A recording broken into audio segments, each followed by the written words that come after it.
What if I told you that even ordinary people can be on top of the world?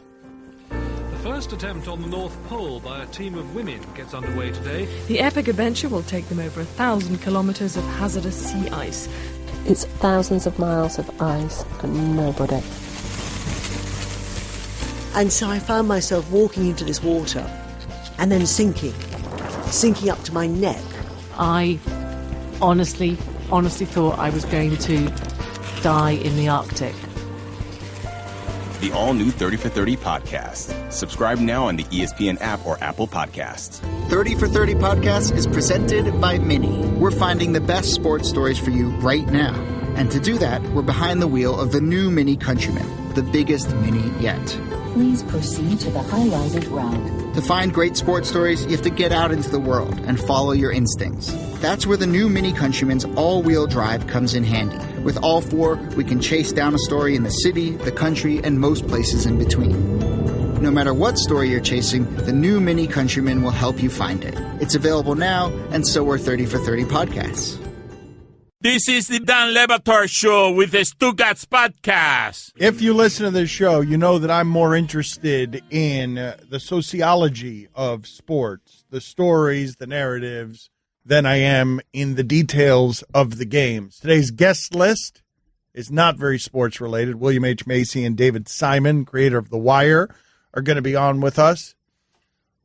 And the most interesting parts to me of the Kyrie Irving trade are not X's and O's related. I don't care very much that Cleveland just got worse on defense. Right. I don't care very much that Cleveland did the best they could do under the circumstances, but it's still a worse team than it was before. Right. Neither team is better than the Golden State Warriors. That's it. Well, but that's not it, though. I wouldn't say that that's it, because I do find interesting that Boston decided, despite knowing that, to play for now and tomorrow, because their team is young, right? Their team is now very young. Isaiah Thomas was talking about Brinks truck money. He was wearing Brinks truck flip-flops. You don't want to pay that guy Brinks truck money. You don't. But you don't mind give Kyrie Irving a max if you got to do it on the extension. If Kyrie wants to stay there. I know, but I mind giving Isaiah Thomas a max. I don't want to give him a max. I'm completely with you. He's a limited player, and while he's a fun story, he's coming off that hip injury, and he's going to be 31 years old when he signs that max deal. This is why both teams did the best they could under the circumstances, but it's not what I'm interested in here. Okay. There are two things that I'm interested in here. One, Kyrie Irving, with no power, created power. Kyrie Irving got out of his situation early and did this moving thing better than Carmelo, better than LeBron, better than Paul George, did it better than anybody, because while Cleveland might be mad at him today, they're also hopeful because they've got a bunch of stuff and they can now start preparing for the future with Brooklyn's number one pick. They're actually prepared to start doing the post-LeBron work that they weren't ready for last time. Yeah, that's interesting. They have enough to get back to the NBA Finals this year, and now they have that asset, that Nets pick, so they can build for the future. My point on this is the following. The Cleveland Cavaliers, in their entire history, the best managing they've ever done is to have a generational player born near their arena. Right. Everything else they've done has been wrong. And what Kyrie Irving has just done, Kyrie Irving and LeBron James have managed to fix all of that organization's mismanagement. And what Kyrie Irving just did is he forced the Cleveland Cavaliers to do their job correctly. Forced them, because they were going to get stuck with nothing after both of these guys. Right. And so he just forced upon them competence. Sure. Which is a fairly amazing thing with no power, to do from a position of no power because he was under contract for 2 years. It does help, though, having LeBron James there and Dan Gilbert kind of knowing, and the Cavs knowing that this is LeBron's last year, right? But regardless, what I'm saying is Cleveland handled this best because Kyrie handled it for them, and Correct. They handled it correctly. They got rid of a guy who's unhappy, but they wouldn't have if he had not handled it for them. When left to their own devices, that organization mismanages its way to losing LeBron James probably twice. That's what's probably going to end up happening here. But Kyrie did their job. He helped them do their job. He made them do their job because they would have been left without LeBron James, eventually Kyrie Irving. They would have been left with nothing. That's one part of it that I find interesting. The other part of it that I find interesting is that Danny Ainge has been hugely stingy until now. And I don't feel like the until now is about Kyrie Irving right now. I feel like Danny Ainge caved on this, not because of what he thinks that Kyrie Irving brings to his team solely, but because he realizes what it does to the Cavaliers. Like, if Kyrie Irving played for another team, I don't think Danny Ainge is trading for him. Not this way. I think he gets the added bonus of nuking the team that he knows he can't beat.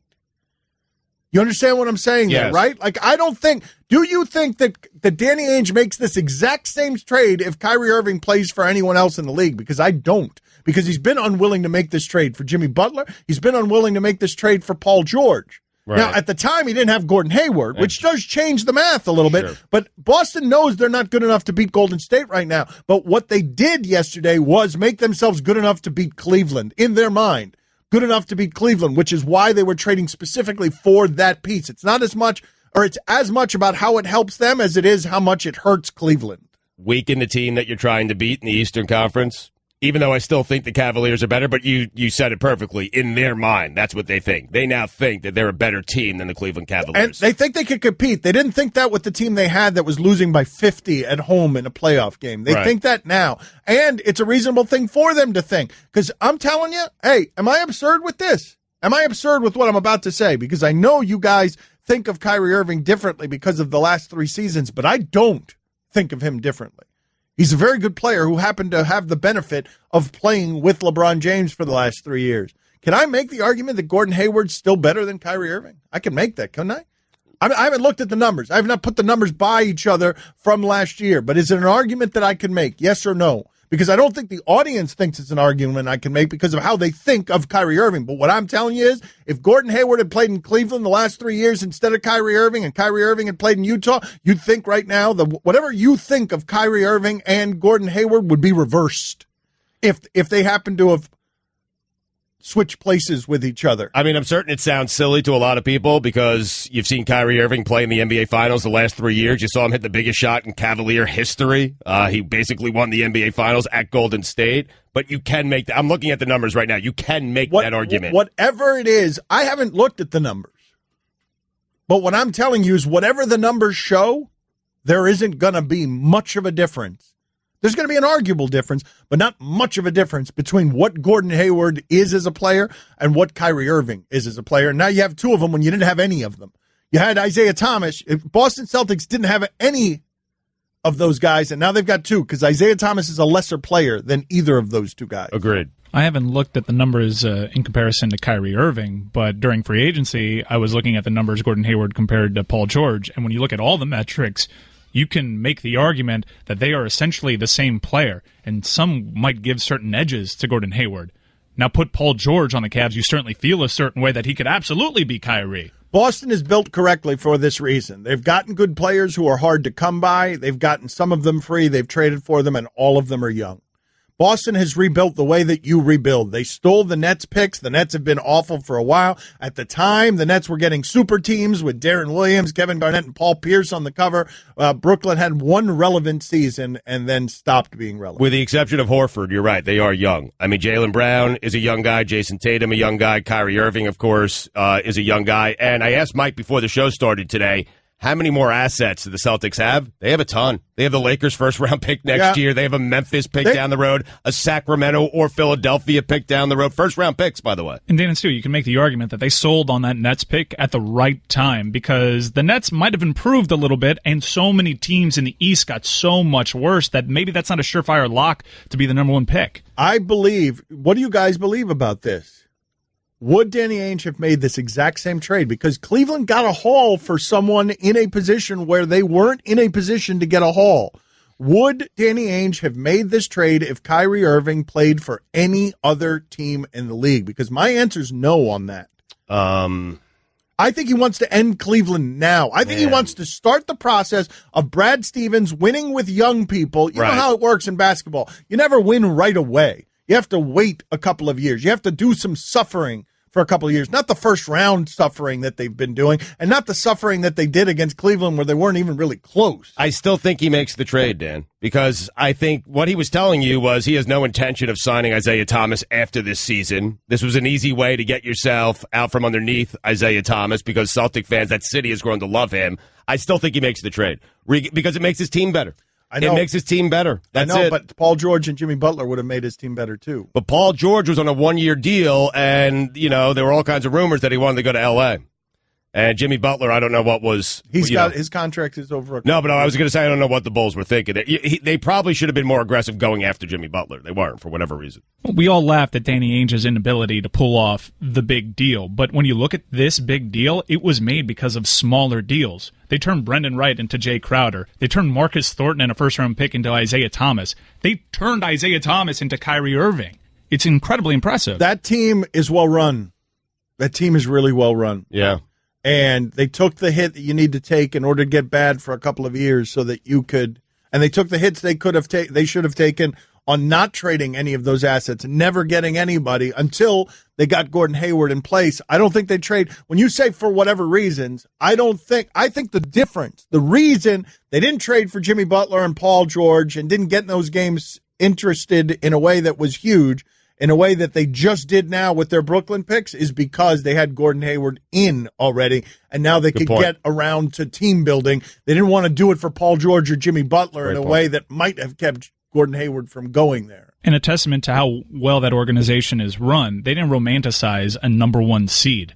They're bringing in almost an entirely new starting five. They know that they're not good enough. So many teams get swept away with thinking that they're close. I want to see that coach with players because I've seen him max out, overachieve, and be better than I ever thought he'd be with guys who aren't that good. Now he's got players. Can't wait for the Eastern Conference Finals. Like LeBron guarding Kyrie. He is going to club Kyrie over the head. They're going to win that series in 4 games. They're going to win each game by 40 points. He's remarkable, but you don't even have to wait for the Eastern Conference Finals. Opening night, Celtics at Cavs. Oh, nice.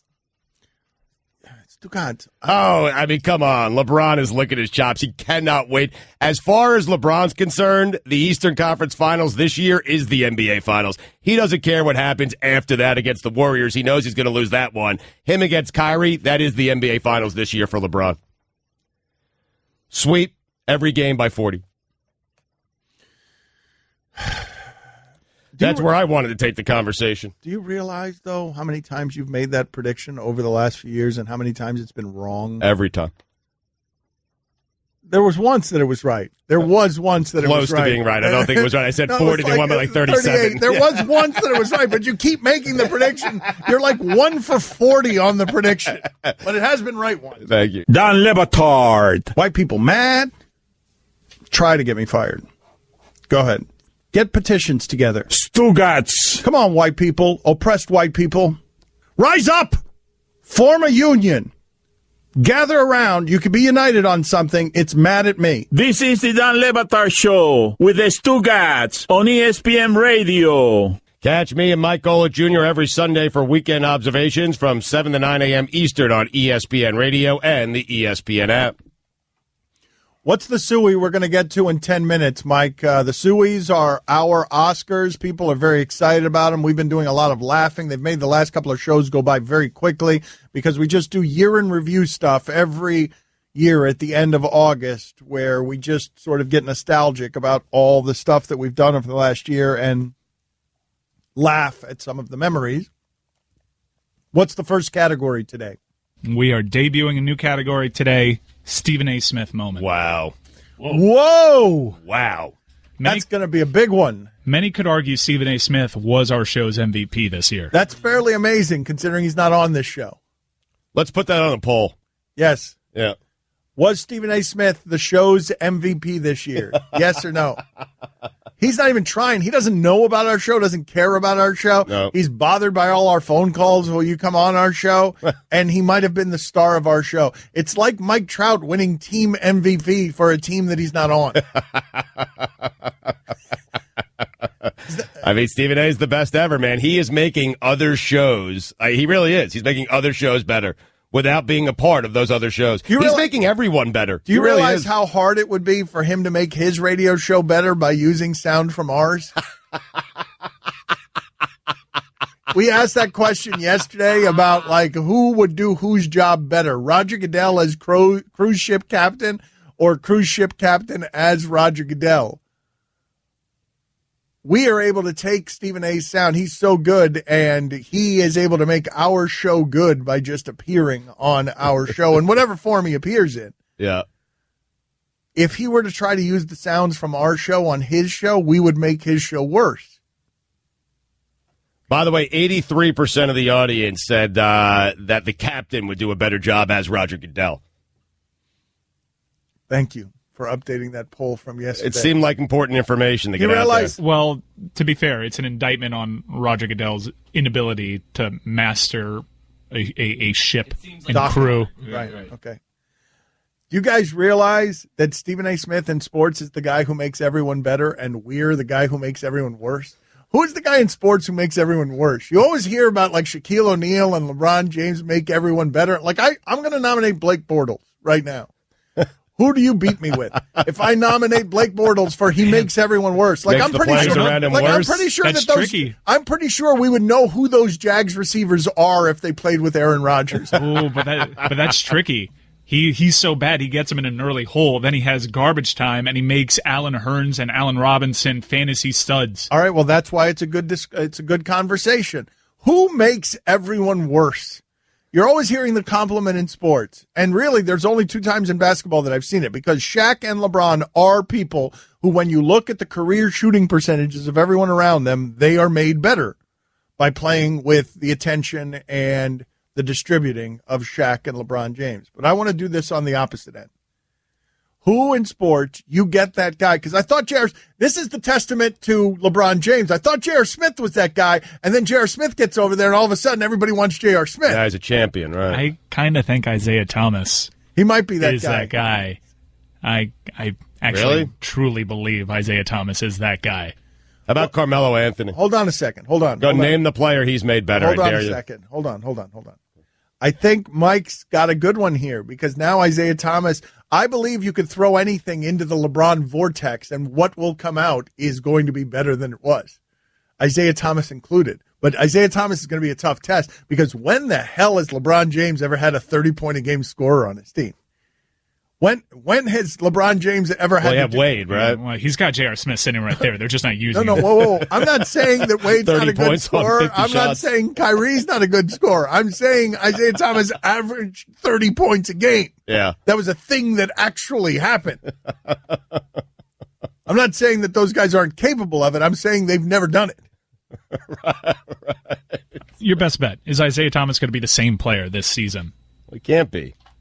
There you go. Well, he's not going to be the same scorer. He's not going to. But this is the thing I want to ask about Kyrie, since we know Kyrie's narrative has changed so much in the last 3 years. Kyrie was an injured bum loser who couldn't get to the playoffs before LeBron James. And I do wonder, if LeBron James has a sidekick, is he going to turn him into Kyrie Irving, if he's a competent sidekick? Not all those Mo Williamses and all those people that he was playing with. I'm talking about at this point in his career, if I put Gordon Hayward next to LeBron, if I put Paul George next to LeBron, Jimmy Butler next to LeBron, if I take these guys, Isaiah Thomas next to LeBron, am I getting a player who's going to end up looking a lot like Kyrie Irving? It's obvious. You put any great player who didn't really have much around him or believed to not have much around him on a team with LeBron, their stats are going to suffer. But that's not why I think Isaiah Thomas is going to appear worse to us. We're going to comparison shop to just him last year, siphoning off opportunities from everybody else on his team. We don't really know how good the rest of those offensive pieces that Boston had were, because he is a usage monster. Right. He did get them to the Eastern Conference Finals. I know, but Stugotz, he's talking specifically about the teammates. He's not going to be able to look like that when LeBron James is controlling the basketball. But can he look like Kyrie Irving or something close to Kyrie Irving? I don't think so. I think he can. I don't think he gets that kind of usage rate. I don't think he gets that kind of run. Kyrie Irving was still top 10 in usage rate. Do we believe the Cavs to be worse today than they were yesterday? Yes, but we also believe them to have done the best from among bad options. They did well. They're worse, but they got as much as they possibly could have gotten for that pick. which is a hard thing to do in the circumstance that they were in. Don Lebatard. What is the most pathetic you've felt moved to tears by something inanimate in the movies, like a robot or E.T.? Wilson. Really, a volleyball? Wilson. That's when a pretty he good loses nomination. Wilson. I mean, but gosh, I didn't feel anything. I felt the whole time that's just a volleyball. Stugotz. It was his best friend. I know, but I didn't feel that one. They didn't create the character of the volleyball well enough for me in Castaway for me to buy. Like, it was just a volleyball floating away with a bloody handprint on it. This is the Don Lebatard Show with the Stugotz on ESPN Radio. All right, forgive me. I lied to you on the Stephen A. Smith thing. I know many of you want to hear this very badly, but we're going to do it at 11 Eastern because I've mismanaged the clock so far today. And furthermore, some of the listeners have bothered me here with how poorly they listen. You have one job, to listen. That's what the ears are there for. It's all we ask of you, and you do it very poorly. Not all of you, but the ones who tend to write in do it very poorly. The ones who tend to write in with complaints like this. You ready? Guy writes in, best ball handler in the league, gets bucket from all three levels one-on-one, and is clutch. Similar stats don't always mean they bring the same things to the table. He's also, Kyrie is, incredibly entertaining to watch. I don't give two bleeps about watching Gordon Hayward play basketball. I'll tune in to watch Kyrie. Yeah, and if Gordon Hayward played next to LeBron James the last 3 years, you'd be saying this about Gordon Hayward. And you wouldn't be saying it about a Kyrie Irving if he played in Utah the last 3 years. Whatever the differences are between those two players, it ain't much. Right. And what I'm saying, whatever the difference is, in your mind, it's born of the last 3 years with LeBron. That's what I'm saying. Whatever the difference is, I'm saying there's not much difference. But whatever the difference is, in your mind, if you think Kyrie's better, it's because he's gotten the good fortune of playing next to LeBron deep into the playoffs the last few years, and Gordon Hayward has had to run up against Golden State. Right, that's the big difference. I mean, if you look at the stats just from last year, the percentages both from 2 and from 3 are basically the same, Hayward and Kyrie Irving. Man, I've seen this happen too many times, all right? Damon Jones was a career journeyman, and then he played next to Shaquille O'Neal, and he led the league in three-point shooting. You guys have totally changed what Kyrie Irving is based on the last 3 years, forgetting who he's been playing next to for the last 3 years, who only happens to be one of the best human beings to ever dribble a basketball. Like, you've totally changed what you think of. Kyrie Irving's an inefficient basketball player, and he was inefficient with LeBron James next to him. He's an inefficient basketball player. He can get his shot whenever, sure, and he's going to put up a lot of garbage. Your perception of players changes all the time. JaVale McGee, he changed a lot of perceptions this year. I guarantee you Nick Young's going to do it this year when he plays for the Golden State Warriors. It's just funny. It's the way it works. Well, Nick Young's only going to do that because he matured into a champion. Well, but you guys are sitting here telling me, I know what I'm saying when I say that I'm not sure. I'm not saying that Gordon Hayward is a better basketball player than Kyrie Irving. What I'm saying is I don't know who the best basketball player is now on the Boston Celtics. And what I'm also saying is that's arguable. And what I'm also saying is if you think Kyrie Irving is appreciably better than Gordon Hayward, you're wrong. Like, if you think it's a big difference, inarguable, you are simply wrong and don't know one of the basketball players you're talking about or have been fooled by the other one because he happened to play next to LeBron James. And this is not meant as an indictment of Kyrie Irving. It is meant to elevate what Gordon Hayward is, and you just don't know it because he's been in Utah. Right. I mean, just look at the stats. I have them side by side. So if you're questioning what Dan's saying, just look at them because last year they were basically the same player. And one guy did not play with LeBron James. It's just one of these things where Kyrie Irving, LeBron James, among his many gifts is he's made Kyrie Irving a superstar. He was not before he played with LeBron James. Kyrie believes he's made him worse than he can be, that he capped him, which is why he wanted to get out of there. It's fascinating. That's one of the reasons it's fascinating. To me, it's an ego-soaked delusion. Kyrie Irving's among the people who has forgotten what he looked like before LeBron James got next to him. Kyrie Irving is forgetting what those years in Cleveland looked like as we were all saying, man, you're injured, always injured, and you're always inefficient. So is Danny Ainge. Yeah, a lot of people are forgetting what Kyrie... And again... Now, this is a better team, though, the Celtics, in fairness to Danny Ainge and Kyrie. This is a better team. The team that he's going to be playing on this year is a better team than he had before LeBron came back to the Cavaliers. That's a good team. Yeah, but why? Because Gordon Hayward's on it. Bingo. That is correct. Yeah. But it is funny what happens with this stuff. Because in that league, what Mike Ryan just did there, I think is worth noting. And I think we get so forgetful, and it's funny in this sport the way that we do it. Because I could sit here and say, and if it had been 3 years ago, you'd be nodding your head in agreement. I could sit here and say, who the hell is Isaiah Thomas? And who the hell is Kyrie Irving? And you'd be like, yeah, you're totally right. And now the last 3 years have changed. Like, Isaiah Thomas is not a basketball player that I want to give the max and make my centerpiece. He simply isn't. He's too small. Right. Well, the Celtics agreed with you. But he averaged 30 points, and they parlayed that. What Mike Ryan is saying there is they parlayed somebody who was a nobody 3 years ago. Isaiah Thomas was available to anybody who wanted him. You could have gotten. He played with Boogie Cousins and wasn't the answer to anything. They parlayed a guy that no one wanted 3 years ago and a guy that they don't want to give max money to in a year from now. That's what they parlayed that into Kyrie Irving. I mean, it's amazing if you trace back the trades. What the Celtics just did was trade Brendan Wright and Marcus Thornton for Kyrie Irving. Mm-hmm. One of the things that I find interesting about all of this is the way perceptions change, but value doesn't. If right now I were saying to you, and I gave you no more information, I didn't give you any of the past resumes, and I just said, hey, guys, I've got Boogie Cousins on my team. You know who I'm going to trade for his complimentary scoring needs? I'm going to trade for Isaiah Thomas. You guys look out for that team. And it's like, no, that team played together, and Isaiah Thomas was a nobody, and nobody wanted Isaiah Thomas. That team was horrible, right? But if I said right now, what if I put Boogie and Isaiah together? You'd be like, ooh, maybe. What if I put Goran Dragic and Eric Bledsoe and Isaiah Thomas all together? Well, you'd have a train wreck of the Phoenix Suns of a couple of years ago. You get a good coach and good organization. They maximize it, and they're going to get Isaiah Thomas max money when he shouldn't get max money. In a league where Drew Holiday gets max money, though, he's going to get max money. But you guys are just forgetting who these people actually are. And you know what the argument's going to be to me? I know what the argument is right now. Well, Kyrie's improved over the last 3 years. No, he's just been healthy and played with the best basketball player in the world. Make me a bicycle, clown. And I don't mean it as an indictment of Kyrie. One of the better players in the league. One of the top 30 players in the league. Yeah. But so's Gordon Hayward. But he's top 10 when he plays next to LeBron. I mean, he's not, but he is in a lot of minds. Yes. I judge the quality of an NFL watch party by the quality of their chips and dip. I mean, Dan's guilty of the perception because headed into this offseason, he was making fun of Gordon Hayward being the top story. Now he's essentially telling us Kyrie Irving. No, I am saying there are 5 players who matter in this league, and Gordon Hayward and Kyrie are not among them.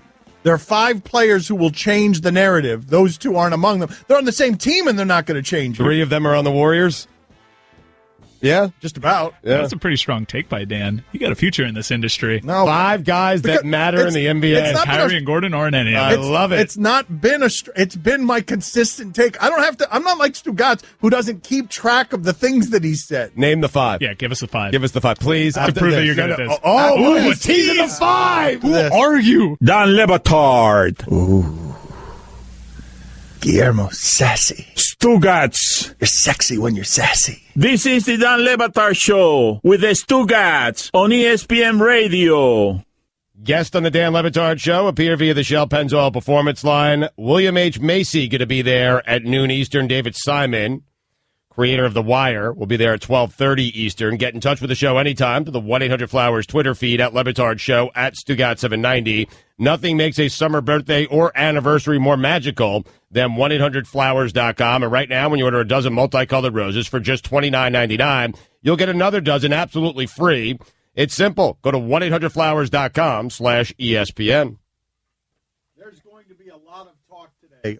There's going to be a lot of talk today all over the network about Kyrie Irving and the Celtics and the Cavs. This is what I believe to be the bottom line on this. Right. This is it, huh? This is it. This is it in a kernel. You don't need to hear anything else. I'm about to give you, there's a lot of sports information out there, and you need to be efficient about how you consume it. So I'm going to give you the multivitamin for the day on this subject. All right. Okay? Yeah. All you need on this subject. You don't need to, for the love of God. That's down the road. At this next moment, year's number that one draft pick doesn't exist on the court. I'm just telling you that the European dude we have never seen before, Max, don't give us him. We don't even know what he can do. We don't even know if he can carry water. Just stop. Can we get down to what matters? Can we talk about what matters? You can't even pronounce it. You, Mr. Eloquent, you can't even pronounce his name, and you bringing him up like we care? Forget him. Let's get down to what this is really about. What this is really about. This is really about LeBron. This is really about LeBron. What are you talking about? Can we get to points that really, really matter? If I would have brought up Jay Crowder to you 2 years ago, this is the reaction you would have given me. So I'm trying to talk to LeBron, and you don't want to hear it. You don't want to hear about LeBron because you want to bring up some European player that none of us have ever seen. None of us. You don't even know if he can carry water. Let me break it down this way. Can I mention LeBron? Can I get to my point about LeBron? Hold on. The draft pick doesn't exist yet, so that doesn't concern the Warriors right now, right? Isaiah Thomas is not better than Kyrie, so that's not what's going to concern the Warriors right now. The difference on the team in terms of getting better are the And now his hand is on his chin, and he's staring dismissively. We give Stephen A. all the praise, but they have gotten good together. They have got Max is fantastic. Steve has I focused on. Nobody was arguing with it. We just said we don't care. You still talking about dudes we don't care about. Crowder, we know what he could do. We don't know anything about the European player. So can I get to LeBron? Can I get to LeBron? First of all, Crowder's presence allows LeBron to defend Durant straight up with no excuses, who just averaged 35. All right. So that's the only capsule you need on the Kyrie Irving trade. Was that the bottom line? No, that wasn't the bottom line. Here's the bottom line. All right. I'm going to give you the bottom line in fewer words. Right. Can I get to my point? Can I get to it? Can I finish my thought? Boston is better. Cleveland is worse. That's Kyrie's fault. I don't blame Cleveland fans for being mad at him. Period. Now, who are your 5 players that matter? Let's go. I have my list. I got my list, too. Let's go. I wrote them down. I only have 4. All right, that's wow, fine. Only 4. That's even a hotter take. Durant, LeBron, Steph Curry, Kawhi are the only 4 who matter. They're the only 4 who change things when they get somewhere. Stugotz? I got LeBron, Westbrook, Harden, KD, Steph, the Greek Freak, Kawhi, and Lonzo Ball. I got LeBron, Kawhi, Durant, Steph, and Deion Waiters. Right. Oh, nice. All yes. Right. Excellent. Yeah. All right. Yeah. Excellent list. I wonder how I can only come up with 4. Daddy, where do babies come from? Honey? Mommy went to the store. Oh, well, you see, there's a mommy and a daddy, right? Right. And see, when they call Geico, they could save a bunch of money on car insurance. Oh, really? And that makes them happy? Yes, that makes them very happy. That's good. Yeah. Well, I'm glad we could have this talk, sunshine. Geico, because saving 15% or more on car insurance is always a great answer. Check out ESPN Films' newly released 30 for 30 podcasts. From the producers of our award-winning documentary series, this is an amazing collection of sports stories you need to hear to believe. Speaking of amazing, Delta Airlines and the Fly Delta app make your travel experience amazingly easy with real-time bag tracking, e-boarding, and passport scanning during check-in. And don't forget to download 30 for 30 podcasts to fill your flight with stories that will keep you coming back for more. Don Le Batard. Michael Jordan never scored 70 in a game. No, but he scored 60-something in a legendary playoff game that they won. Stugotz. They lost. Did they really? They lost, yeah. Wow, breaking news. Yeah. Spoiler alert. This is the Don Le Batard Show with the Stugotz on ESPN Radio. Hang on, Dano. ESPN Radio is presented by Progressive Insurance, creators of the Name Your Price tool. Choose from a range of coverage options and pick the price that works for you. Guest on the Dan Le Batard Show appear via the Shell Pennzoil Performance Line. I am nervous. Here's your SportsCenter update. Odell Beckham Jr.'s ankle injury could potentially keep the Giants wide receiver out of the season opener, sources told ESPN's Jordan Rannin and Dan Graziano.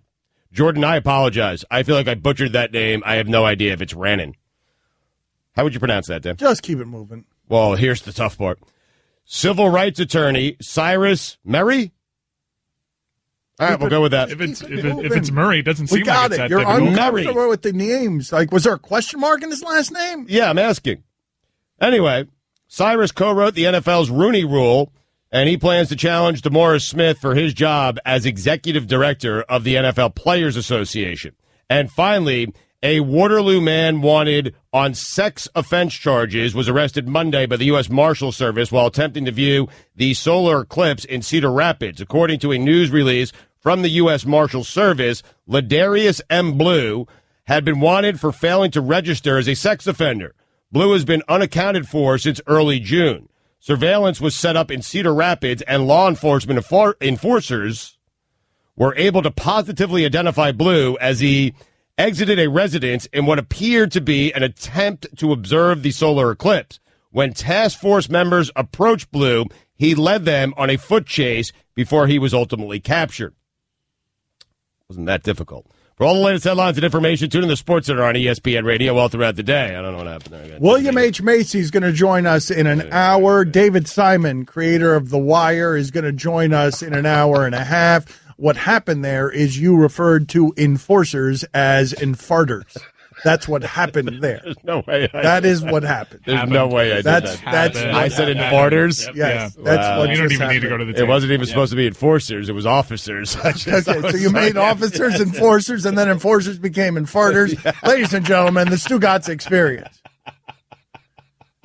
So before we get into the Stephen A. Smith, professional broadcaster, before we get into the Stephen A. Smith experience, many of you are writing in. I love this one. This makes an appearance.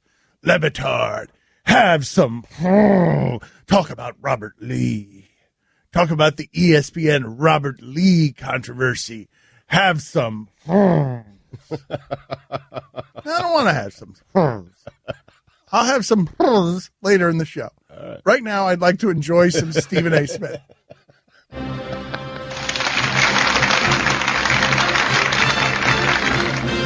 And now, the Suey nominees for Best Stephen A. Smith Moment. Stephen A. reacts to the Lakers hiring Magic Johnson. Ah!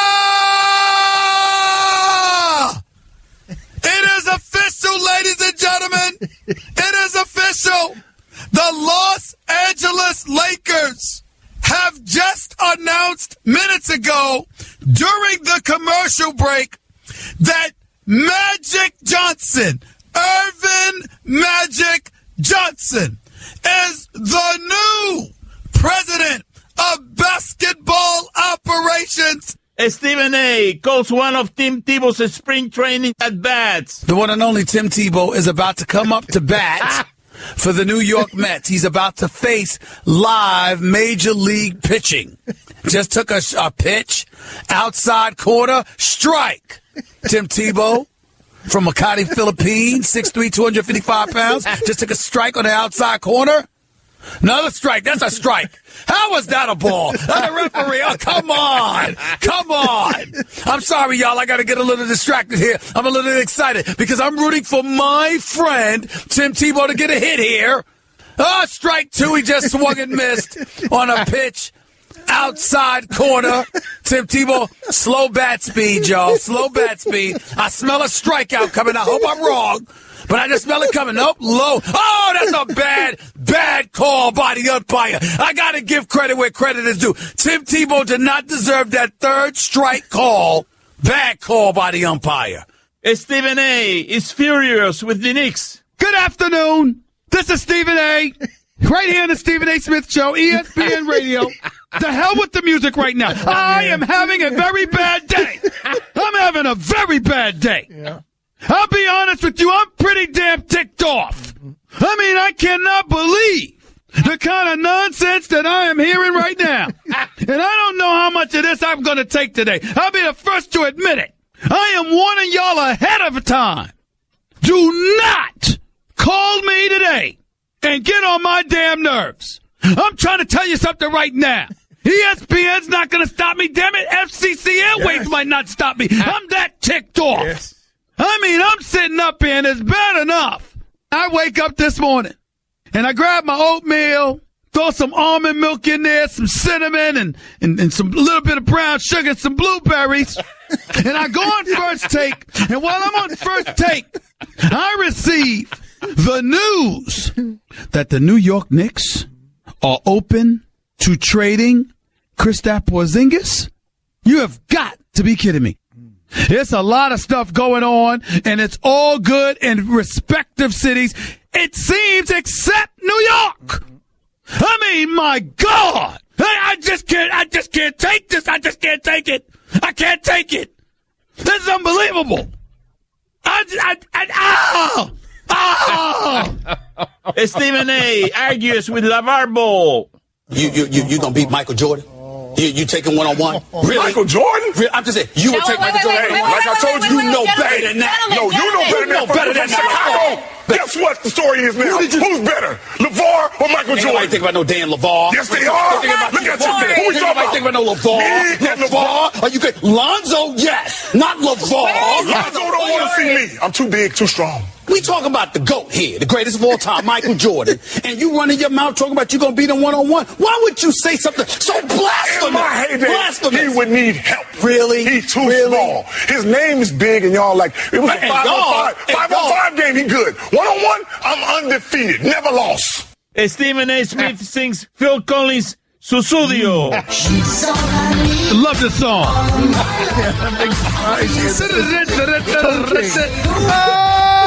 Happier. It's not the ceremony.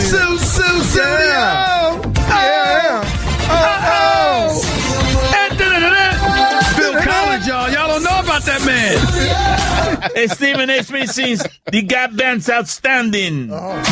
Oh, this is my kind of music right here. Y'all got to know something about this. You young whippersnappers, you got to listen to the old school fellas know about this. Girl, you're looking sweet tonight. Ow! Yeah! You like my sensual leg. I ain't gonna do it to you. Stephen A. is furious with John Tortorella. Don't get me started with that damn Tortorella. You wearing the red, white, and blue. You understand what the flag means. You heard them brothers tell you this has nothing to do with the military. It has everything to do with the social injustices that our community has suffered from for decades, if not longer. And you're going to sit up there with a straight face and say you wouldn't allow somebody to play for Team USA. Who the hell are you to coach Team USA when you don't stand for what USA stands for? USA is about freedom. This is the United States of America. It ain't the United States of Tortorella. Who the hell do you think you are? Stephen A. isn't happy with Dabo Swinney's comments. Dabo Swinney is absolutely right when he says times have gotten better. But who the hell is he to determine how better it has gotten? How do you know? When did you stroll around black? When did you get pulled over by police officers? When were you assaulted? When were you murdered? When did this happen? I'm sorry I missed it. Stephen A. can't believe Max wants Blake Griffin over Carmelo Anthony. Kevin Durant, Steph Curry. I'm saying he's top. Russell Westbrook. Go ahead, keep going. Blake Griffin. No. You take Carmelo over Blake Griffin? Excuse me. You're the one. No. I would not take Carmelo. Man, I wish you were a GM and Wait a minute. I would not take Carmelo over Blake Griffin because Blake Griffin is younger. Who's a better basketball player? Melo. No. Blake Griffin. Blake Griffin. Let me ask you a question. Come postseason time. Who do you want? You want Blake Griffin or you want Melo? Blake Griffin. You want Blake Griffin over Carmelo Anthony? I don't even know what to say to you right now. I don't even know what to say to you right now. I'm not done. Keep going. Stephen A. thinks someone slipped something into James Harden's drink. I don't know what happened. I don't know how to explain it. There needs to be an investigation. Somebody might have slipped something into his drink. Somebody might have done something to him. I have no clue, but it is not James Harden. That was not James Harden that showed up for the Houston Rockets tonight. Somebody with his jersey showed up. It wasn't him. I cannot believe what I saw. Stephen A. discusses fairness. Fair is a place where they judge pigs. It does not exist. It's just the way it is. It's just the way it is. Stephen A. responds to Kevin Durant's mom. She also brought up the move to ESPN and how, that was weak. Let me tell you that was the similar move that Kevin Durant made. With all due respect, it may have been weaker for ESPN to ever let me go in the first place because I should have still been here. All right? So let's just call it what it is. I did not go to a new home. I came back to a home where I belonged all along. Stephen A. defends Magic Johnson as an analyst. Let me be very, very clear. When it comes to commentary, pundency, talking about the game of basketball, I'm just talking about on television, not just your content, the combination of content and personality and presentation and all of those things. I'm not talking about one or the other. I'm talking about the combination, the compilation of it all. I'm not going to lie to y'all. I think I'm the best in America. I really do. I don't give a damn. And it's no insult or disrespect to anybody. I could be wrong because it's very, very subjective. I'll put it out there. I think I'm the best. Could be wrong. I really do. But when ESPN comes to me and says to me, Stephen A., you're not on NBA shoot-around or NBA countdown because we got Irvin Magic Johnson, you know what I did? I said, you're damn right. Because he's Irvin Magic Johnson. That's right. That's right. Yes! Yes! Thank you, Stephen A. Thank you. That was a heroic act. That was an act of heroism and courage. That was amazing. God bless America. God bless the United States of Tortorella. Would you pay money to watch Stephen A. do karaoke? Put it on the poll right there at Lebatard Show. Would you pay to watch Stephen A. do karaoke? Also, would you pay to hear my father say the word furious correctly? I know I would. He has a hard time with the word furious. Also, in the middle of that, and that is a loaded category, I do want to again go back to on ESPN and Disney television, LeVar Ball and Stephen A. Smith were having a serious argument about whether LeVar Ball could take Michael Jordan in one-on-one. That's something that happened on the worldwide leader, right? and it endures for eternity. Hey, these stats are not going to read themselves. Oh, good God. Man, that is somehow at once. Do you realize how hard it is to do what Stephen A. Smith does for this very reason? Right here, what I'm about to say. That is at once the best thing that ESPN does, and it's also the single best spoof of everything ESPN does. It's somehow both of those things. Because once you get to the part of LeVar Ball arguing about whether he beat Michael Jordan, you've arrived at spoof television. Yes, you have. Don Le Batard. I just looked over my shoulder where Max and Stephen A. were talking to Snoop Dogg about whether or not LeBron is top 5 all time. Get the hell out of here. Stugotz. Who's responsible? Is that you, Salatoro? Who's responsible for that at ESPN? Because that person needs to be punished publicly. Brofsky, is that you? Roberts. Bald guy in sales. Who did that? You wasted time with is LeBron top 5 all time. I hate you. This is the Dan Le Batard Show with the Stugotz on ESPN Radio. We've got another Suey category coming up in 10 minutes. This is dismissals. It tends to be a pretty Stugotz-heavy category because he loves dismissing people. Mike, how do you feel about this category? How do you feel? Do you feel like this is good, strong? Because the Stephen A. Smith one was loaded. A lot of the categories have been loaded. Very hard to vote on just one winner. It's always a solid category. It's been around for a couple of years now. Some years it's been Best Picture. This year it's not Best Picture because Dan Mistake is Best Picture, but a solid year once again for Stugotz Dismissal. All right. So that's coming up in 10 minutes. I should just say dismissal because he wasn't the only person in the mood. No, right. But he is a dominant. He is dominant at dismissing. He's the favorite to win. Yes, always, every year. He's the Warriors every year. He's built a super team of dismissal. So many of you are writing in. You're saying that we're cowards because we won't discuss this Robert Lee thing. So here is where we are with the Robert Lee thing. ESPN switched assignments because there was going to be a game in Charlottesville. You may have heard that Charlottesville has been undergoing some public unrest lately that involves a surprise resurgence by Nazism. And so ESPN pulled a Robert Lee off of the game, at least in part because Robert Lee had gone to ESPN and said, hey, this may be weird if I'm doing a broadcast in Charlottesville and my name is Robert Lee and we're fighting over Confederate statues and people are going to get mad about it. And so ESPN sent out an internal memo that then became public and is viewed as too politically correct because they pulled Robert Lee off of the game.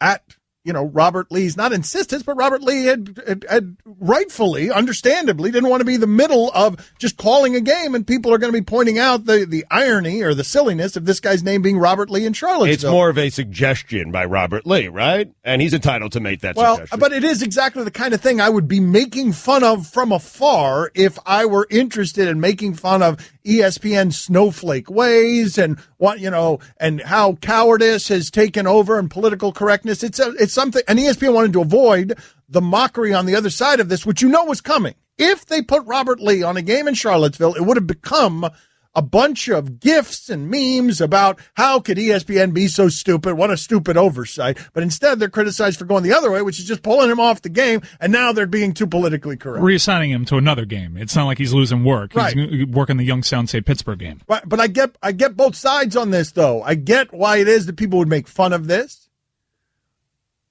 and say ESPN is being too reactionary and too overreactionary. And you get the people who are criticizing ESPN, so you get it, and you get Robert Lee's side. But I get ESPN sort of saying, right, we don't want the gifts. We're just going to pull him off this game. But you realize the no-win position ESPN is in there, right? If ESPN pulls him off, you're going to make fun of him. If ESPN puts him on, you're going to make fun of him. Like that's the position. So they chose what they believed to be the lesser of those options, which is, not to have another slave auction on air or something that looked like a slave auction a week ago on air, and it was a bad look. And that was a whole nother set of issues, which is why it is you have to have in the meetings before you do things some diversity.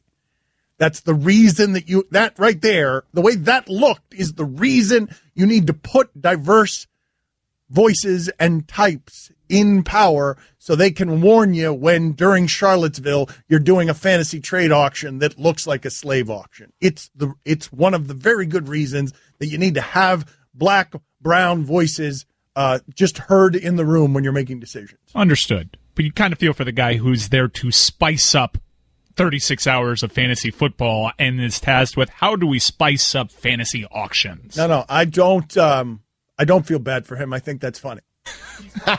Don Batard. People have told me before, when I was younger, that I looked like George Clooney.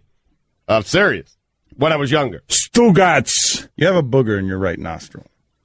So does Clooney. This is the Don Batard Show with the Stugotz on ESPN Radio. Sometimes I feel like we, the sports people, can't be trusted with the serious stuff, and that's what happens with this Robert Lee, quote-unquote, scandal. Like, the whole thing is stupid. The whole thing is remarkably silly, and I wish we could have some more fun with it. For example, I wish ESPN had gone ahead and just assigned Robert Lee to that game. I wish that then the jokes would have started, can you believe how stupid ESPN is putting Robert Lee to broadcast a game in Charlottesville? And then I wish ESPN had just sent out a statement that read, he's Asian, and nothing else. Like no other answers, nothing. Just, he's Asian, just nothing, no explanation, just 2 words, he's Asian. Also, Stugotz was making me laugh here because during the break he was saying there is some skit here that can be done off of this on Saturday Night Live, yes, where there's somebody coming in to the ESPN offices complaining that he doesn't want to broadcast the Maccabee games.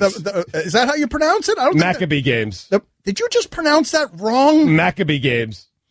Did you just pronounce that wrong in your religion? Maccabea? Is that what you just said? The Maccabee games. Well, if there's a broadcaster that comes into the room and it suddenly doesn't understand, and he's trying to explain to ESPN's executives, and his name is Adolf.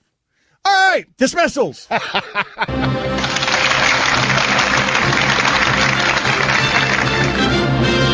And now, the Suey nominees for Best Dismissal. Stugotz dismisses Colin Cowherd and Jason Whitlock. Colin Cowherd. Get over yourself, man. I don't even know where you are. I don't know how to find you. I have no idea. And Jason Whitlock, shame on you, writing articles. You had a big opportunity here. You know who blew it? You did, Whitlock. And now you're somewhere where I can't find you. I can find both of you on Twitter.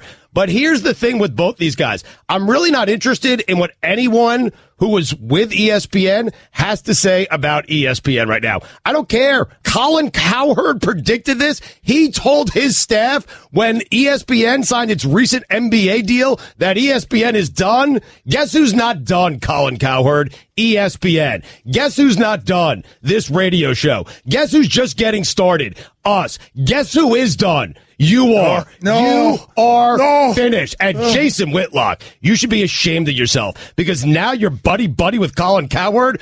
All the things that I know you've said about Colin Cowherd behind his back. You want to know why I know you said them? Because you said them to me.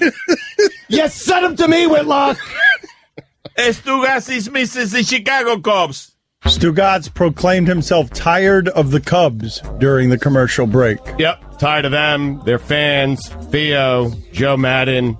Like, they just give off this, hey, we know more than you do, and we're smarter than you are, and Joe Madden, I got news for you. You are not. You are a baseball manager. That's it. Get over it and get over yourself. And just because you wear those ridiculous glasses does not give you the reason to think you're smarter than I am. Sorry. But that's the way it comes off. I'm tired of them. That team, them, their fan base. Dan dismisses Steve Aoki. I don't know if you actually respect Steve Aoki or not, but you came off like you didn't care for him at all. Oh, I don't. But he was very nice. I don't care for his music. I don't care for what he represents. I don't care about the genre. I don't care about the young people who like that genre. I think it's offensive and blasphemous that they have replaced the true musicians that do real art throughout the world. I think he's a sham stealing money, a professional thief. Stugotz dismisses Bob Dylan.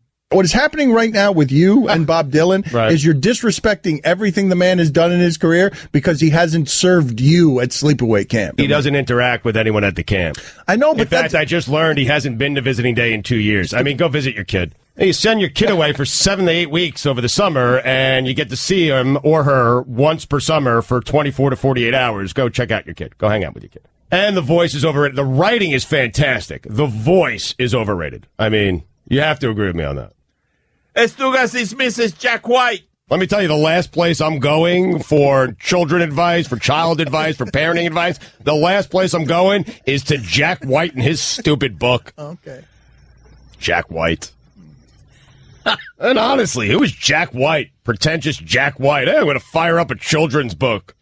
Tell you how to parent your kids. Leave me alone. Just write new songs. Stop writing books. Write new songs. Stugotz dismisses Paul Pierce. Listen, I'm done tiptoeing around the issues around here, and I am telling you, Paul Pierce, I'm done. Like, I'm just going to let it fly. You're not going to correct me. I am happy. I've never felt better than I feel right now. Paul Pierce criticizing Kevin Durant for joining the Golden State Warriors and creating a super team when Paul Pierce was the first one to do it is absurd. Shut up. Stugotz dismisses Ryan Russillo. When I want my NBA information and I'm scrolling through the list of people I want my NBA information from, I am going a long ways before I get to Ryan Russillo. I can tell you that. Seriously. NBA expert, NBA analyst, Ryan Russillo. How many threes did you hit in high school? Because I have the Long Island record for 6 threes and a half of a high school game. What did you do in high school? Papi dismisses LeBron James.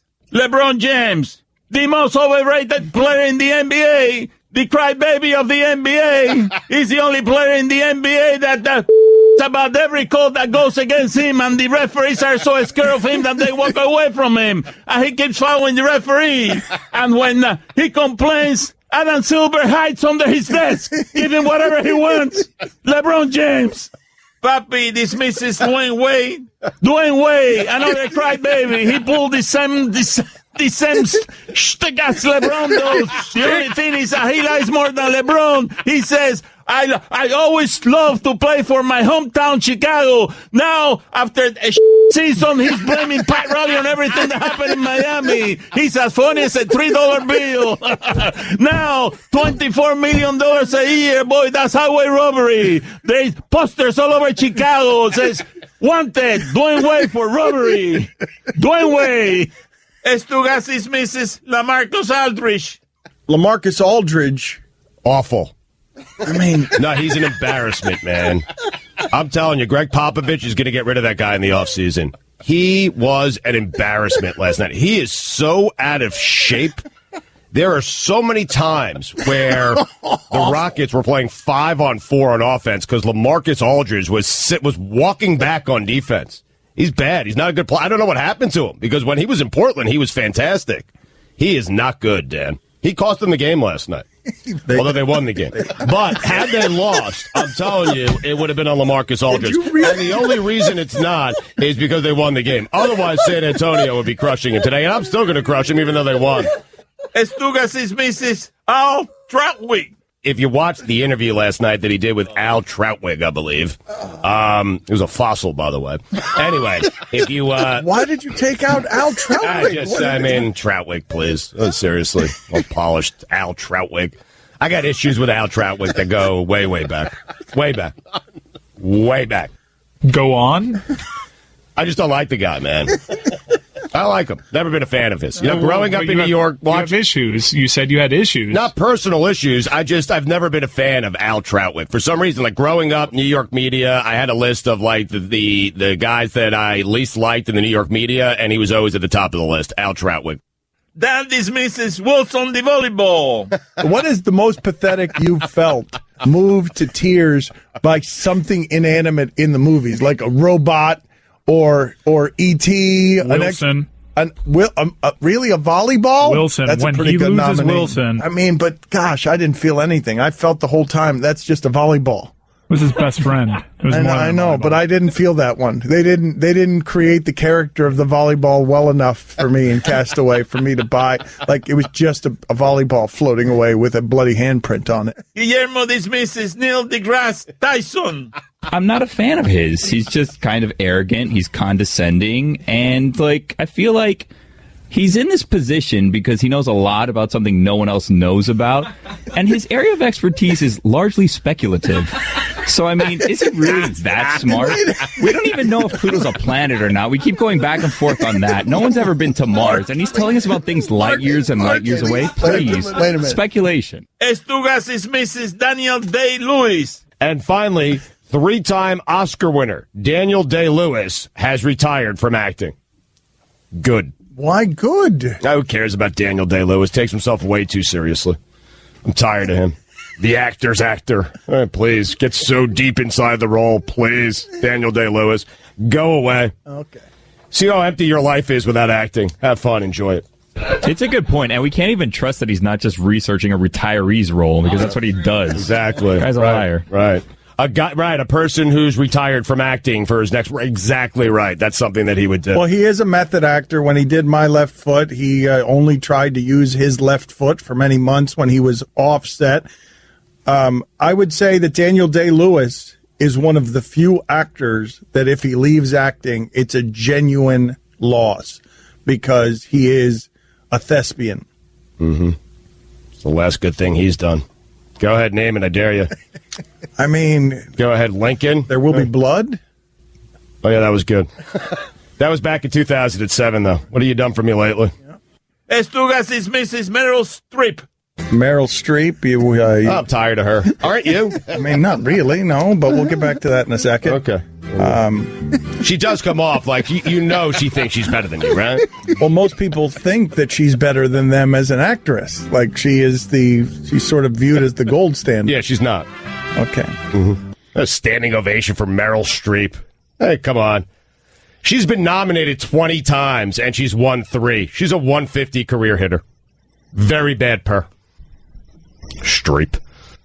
150, Dan. I get you, sent back to the minors within a week. She's Buddy Biancalana. Okay, she's not hitting home. And the third one is questionable, I'll tell you what. Because you went about 9 years without winning something, and the Academy, because she's Meryl Streep, felt like they had to give her a token third one. Here you go, here's an Academy Award. People work really hard for these things. She doesn't. And she just waits around, and people start feeling badly for her, and they give her, the most prestigious award in movies. And I don't like it, and I don't like her. And I am, therefore, never going to see a movie that she's in ever again. Oh. How about you? My sense is you agree with me on this.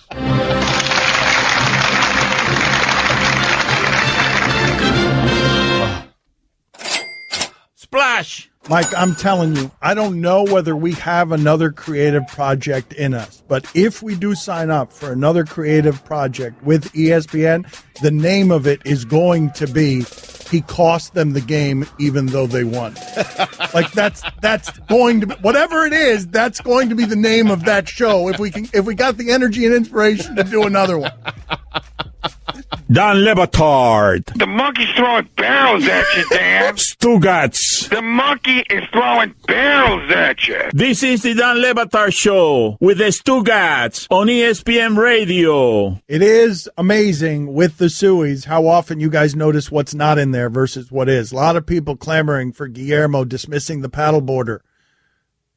So put that on there, I guess, as well, even though we don't have the sound for it. Put that on the poll at Le Batard Show. Guillermo dismisses the Atlantic Ocean paddleboarder because it was pretty funny. William H. Macy, the last time he was on with us, it was pretty funny. He's going to join us here in 10 minutes. He thinks, motorcycles are cool. I think that they're illegal and should be illegal. And so he said this, to my opinion.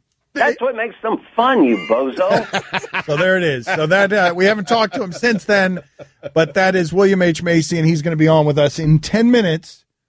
And David Simon of The Wire is going to join us at 12:30 Eastern. So if you like sports, we are not the place for you for the next hour. Here, we can talk about Kyrie Irving being traded, if you like, here for 2 minutes. We're the place for you for the next 2 minutes, but the next hour is for me, not for you. Sweet. Tell me who won the trade. Yeah, go ahead. Winners, losers. The winner of the trade is the Boston Celtics. Wow. Wow. See that one coming. I didn't see an opinion coming. Nice. Ooh. Good job. Because the Boston Celtics are better today than they were yesterday. The Cleveland Cavaliers are not. I do say, though, that the way to digest that story is what you just saw happen was Cleveland got worse, Boston got better, and the reason that happened was Kyrie Irving in every form. Yep. It was the power of Kyrie Irving. It was Kyrie Irving as a player. They had him under contract, and Cleveland, because their hand was forced by Kyrie Irving, was forced to get worse by Kyrie Irving. And so I understand. You know what's funny about this?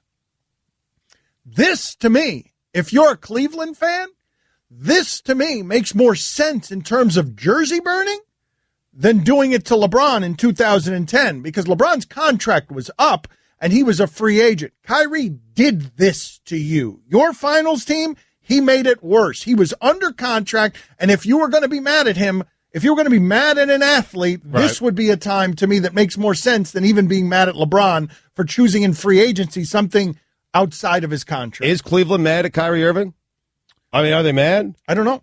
Because I know one fan did a thing where he dropped a note on his jersey. He tweeted out, "Hey, this is what you do," and LeBron retweeted it or responded to it, where he said, "Hey, Cavs fans, you know what to do." He put the jersey on the ground and put a thank you note there. Mm-hmm. Like, if they're upset, they shouldn't be. It's absurd if they are. I mean, the guy hit the biggest shot in the history of your organization. Forgot you're doing again absurd if you are, and I just said your team got worse because of Kyrie Irving. Like, it doesn't matter what else I say.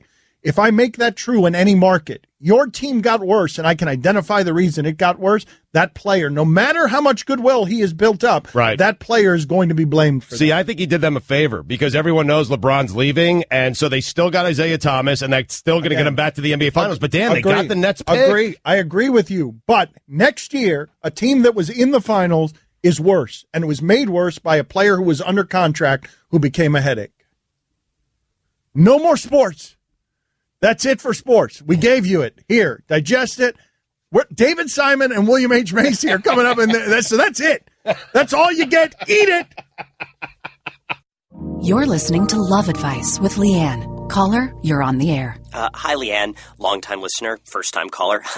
Why, in your professional opinion, do you never take my calls off the air? Is this Carl? Yep, it's Carl. I mean, we had a few dates. Everything was great. I thought, Well, when you switch to Geico, you could save a lot of money on car insurance. Okay, awesome. You should call them. I will. Geico, because saving 15% or more on car insurance is always a great answer. What if I told you some stories you need to hear to believe? It was the rivalry of the hammer and the nail, and Boston was the nail. You would hear Yankee suck at a funeral, Yankee suck at a football game. The second we said Yankee suck t-shirts, people just crowded around us and bought them as fast as we could sell them. the all-new 30 for 30 podcast. Subscribe now on the ESPN app or Apple Podcasts. 30 for 30 podcast is presented by Mini. We're finding the best sports stories for you right now. And to do that, we're behind the wheel of the new Mini Countryman, the biggest Mini yet. Please proceed to the highlighted route. To find great sports stories, you have to get out into the world and follow your instincts. That's where the new Mini Countryman's all-wheel drive comes in handy. With all four, we can chase down a story in the city, the country, and most places in between. No matter what story you're chasing, the new Mini Countryman will help you find it. It's available now, and so are 30 for 30 podcasts. Don Le Batard. Marriage at some point, I think for a lot of people, they get down to, and this is really a sad part about marriage, where you're just having sex one day a week. And that one day a week is Sunday. And so I love Sundays, but I hate everything I have to do leading up till Sunday, which is essentially agree with everything my wife says and does everything she asks me to do. And I'm only doing that for the Sundays. Because if I don't do it, there ain't no Sundays. And I can't live without my Sundays. Stugotz. I wonder if Abby hates Sundays. Oh, she despises them. This is the Don Le Batard Show with the Stugotz on ESPN Radio. William H. Macy is going to join us in a second. I'm going to tell you a story told by William H. Macy. William H. Macy's got a new film, The Layover. It's currently available on DirecTV, and it's going to be in select theaters September 1st. But here is William H. Macy on the making of Boogie Nights. Quote, "One of my first days was the scene in which Dirk Diggler wins the Golden Phallus Award. In the audience were 100 extras who had been told to wear their finest 1970s clothes. All they knew was that this was a Burt Reynolds film. They're sitting there, and the director says, 'All right, let's give it a shot.' When she announces the winner, you all applaud. Melora Walters walks up to the microphone, opens the envelope, and with that fabulous little voice of hers, says, 'And the winner is, and I can't wait to get this big bleep in my mouth and my bleep, Dirk Diggler.' There was a stunned silence, and literally half the extras walked right out, got in their cars, and drove home." William H. Macy with us now on ESPN Radio. Thank you for joining us again. Can you give us another story from Boogie Nights that people might not know that is as amazing or close to as amazing as that one? Not on the radio. Oh, so you guys got some good ones in private, huh? Well, come on. It was about the porn industry. As you were recounting that story, I kept thinking, Paul Thomas Anderson, are you listening? Is this okay? Am I telling tales? Did you? Is there one role above all others, William, that you've just simply enjoyed the doing of it, that you just felt you were having more fun than any other role? Dave Mamet wrote a thing called State and Maine. It's about a film crew that goes to a little town in New England, and I played the director. And, oh, Lord, that was fun. Because? Well, I had the best lines in the movie, certainly, because he was the quintessential director. I mean, an example is his first AD comes up to him and he says, my wife's gone into labor, and it seems like there's difficulties, and I cut him off and I say, thanks for keeping me current. Now, can you get to it? Are you someone who sort of do you believe that any of your work is sort of criminally underappreciated? Is there anything you look at and say, man, I knew that was really good and it did not receive popularity? Oh gosh, probably in my deepest heart of hearts, but more to the point, I think there's some of it that's criminally unsatisfactory. But I'm not telling you what that is either. Okay, very good. So not revealing in any way. How did you do on Inside the Actor's Studio when you clam up that way? When you were on Inside the Actor's Studio, did you give Lipton what he wanted, or did you clam up like that? You know, that's a different thing. They say it's all about opening up. And, well, you raise a good point if you want to talk about it, which is I think actors have to constantly decide, what do I let out and what's private? It's really hard, and some actors get completely lost, and they live their lives completely publicly, and it's a fine line, especially when you have daughters, when you have kids. What's in and what's out? Do you know what I mean? Well, are you exceedingly private? Like, are you uncomfortable with some of the things that Hollywood brings? Complicated question. Yes and no, I would say. I do love acting, and I love being recognized, and celebrity is really gratifying and humbling and exhilarating, and it comes with a price. It comes with a real price. And I think in my heart of hearts, I'm more private than not. So I love to be on. I love to be in front of people, but at a certain point, I reach Sir Feet, and then it's just a trial for me. Well, how about this? Would this be a workable solution for you? If I were to create a utopia where William H. Macy's work could be recognized, but not him? No. Are you kidding? No. No, you want to be recognized. Of course he does. Who doesn't want to be recognized? You're the only one. No, some people are uncomfortable with fame enough that they would like their work to be recognized and not themselves. There's well, let them wait in line to get a table. I'll be the guy that you go, oh, my gosh, it's you. Right. They can't remember who exactly I am. Let them wait in line for a table. Okay, I love so it. when is the last time hold on, you want to hear a good one? One time my wife bought me an overcoat, and we went to Barney's in New York, and the guy was very nice to me, and he bought the coat. I bought the coat, and he said, pick it up in 2 weeks. And as I was leaving, and he shook my hand warmly, and he said, thank you for all the years of entertainment. I said, well, you've humbled me. I come back to pick up my coat, and it says David Caruso on the tag. What a great story, man. That is, oh, my God. How good is that? The other redheaded guy. That's perfect. All right, but William, give us a time. Give us a story here where you use your name, your celebrity, to get yourself a table or something good. Does your wife call on your behalf, an assistant? How does this work? Well, you have to be very cagey with that stuff. I know. I took a motorcycle trip with two of the lads from Shameless, and Justin and Steve Howie and me went up to San Francisco, and I got a flat tire. So we took our jolly good time, and we stayed about quarter of the way up. And I woke up the next morning, I've got a flat tire in my Harley, so I called the local dealer, and I said, I got a flat tire, we're on a trip. And he said, yeah, bring it in, we can fix it. I said, can you take me right away? And he said, well, there's 4 in front of you. It's going to be, 2 hours, not bad, 3 hours maybe. I said, listen, it's William H. Macy, and I'm with 2 guys from Shameless. And he said, yeah? I said, could you get me in right away? And he said, yeah, like I said, there's about 4 in front of you. So I said, look, I hate doing this, but did you see Wild Hogs? He said, no. He kept going. I said, I'm a movie star, man. And finally he says, no, not in this shop. There's only one star. That's me. You're talking to him.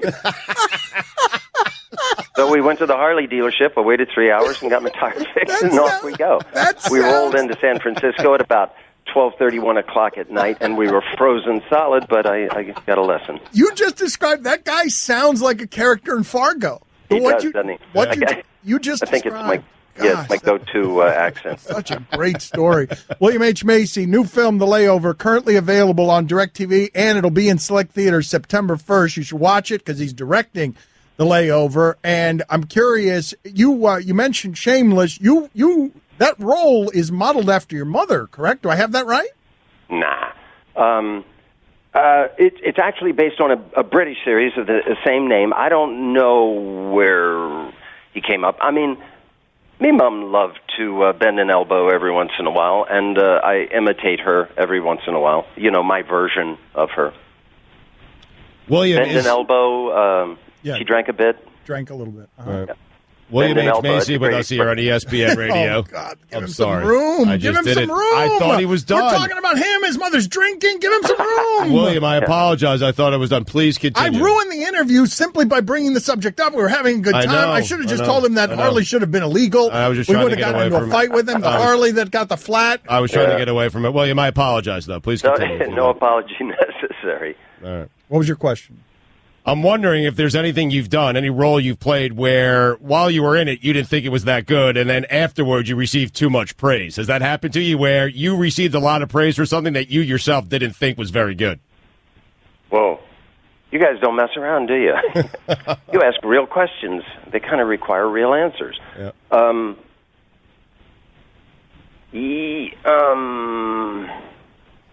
Something in there. He's afraid of hurting someone's feelings. There's something in there. No. There's something in there. Oh, man, I'm not going to come up with everybody's names, but it did play in New York, and it was exactly as you just described.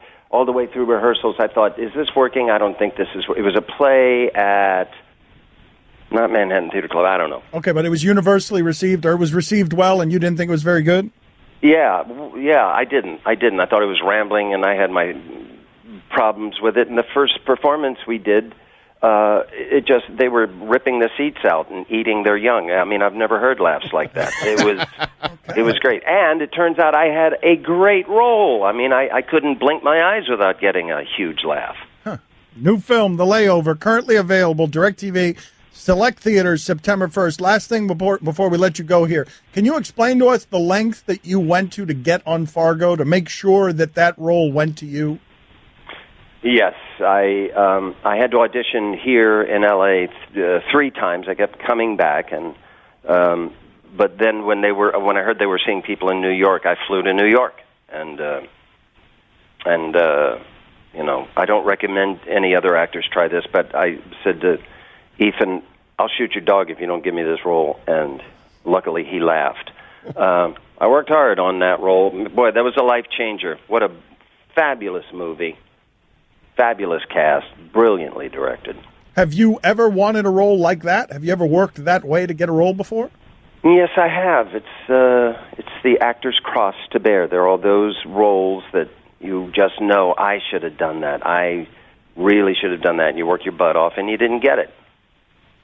It happens. Like Family Guy? Is that the one that hurts the most, or is there another one that hurts more than that one? No, we used to say in New York, if you're a 1 in a million type, there's 7 of you in Manhattan.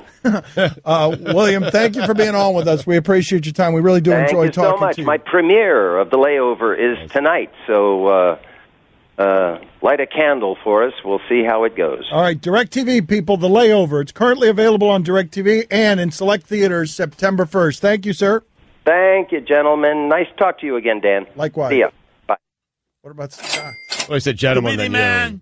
You got to beat the man. Woo! You did keep interrupting him. Yeah. That was at one time. It was a bad question by Dan. Seriously. $2. You're blaming me because you interrupted him several times. You interrupted him several times and then blamed me it was for a big it. party in here. All of a sudden, we were depressed. I don't know what happened there.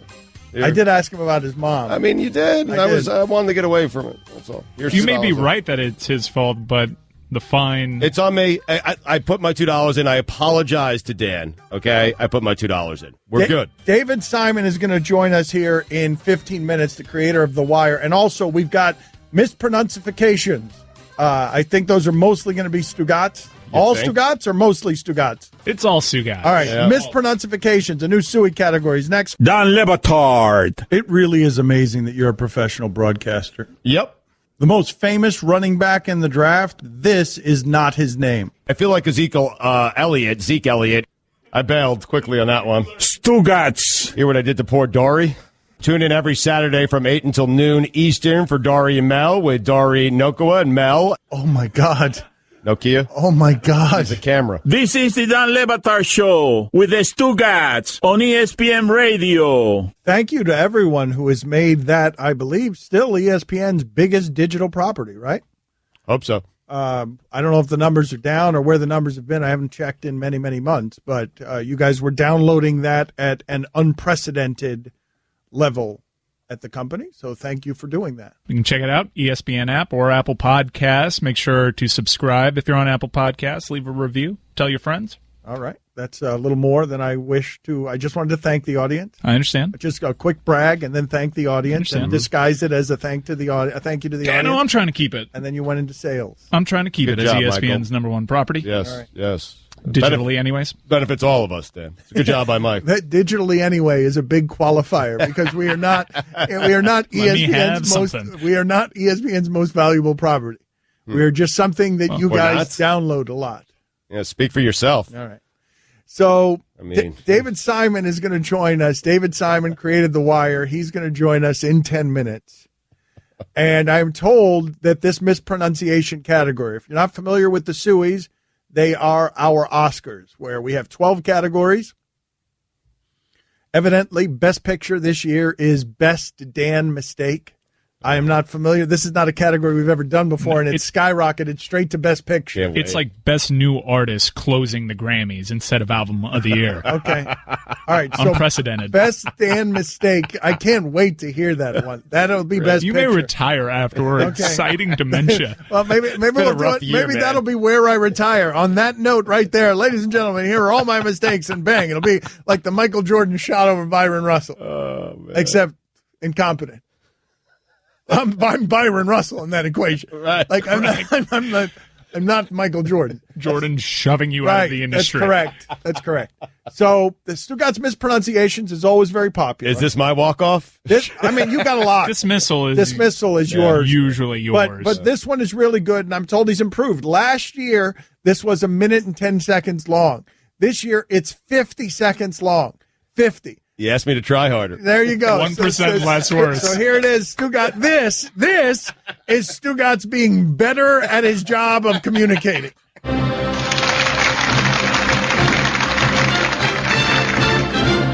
And now, the Suey nominees for Best Stugotz Mispronunciation. Warm. Many of my friends. Soliciting. Soliciting. Totality. Superstitious. Coach. I think that. That's Peanut. Steak sauce. Sauce. Histrionics. Got over. Get out. Refund. Sample size. Sarge. Martial arts. Martian app. Iron. Job. Oh, no. Not bad. What do you mean not bad? What do you mean not bad? In terms of volume. How do you lower the expectations unto such a point that can ever be considered good at communication or broadcasting, never mind speech? Job. Not bad.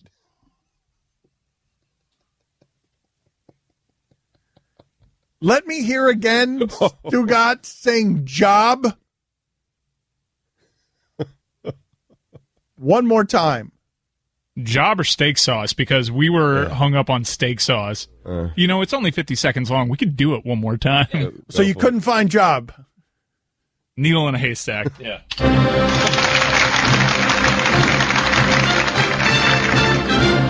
And now, the Suey nominees for Best Stugotz Mispronunciation.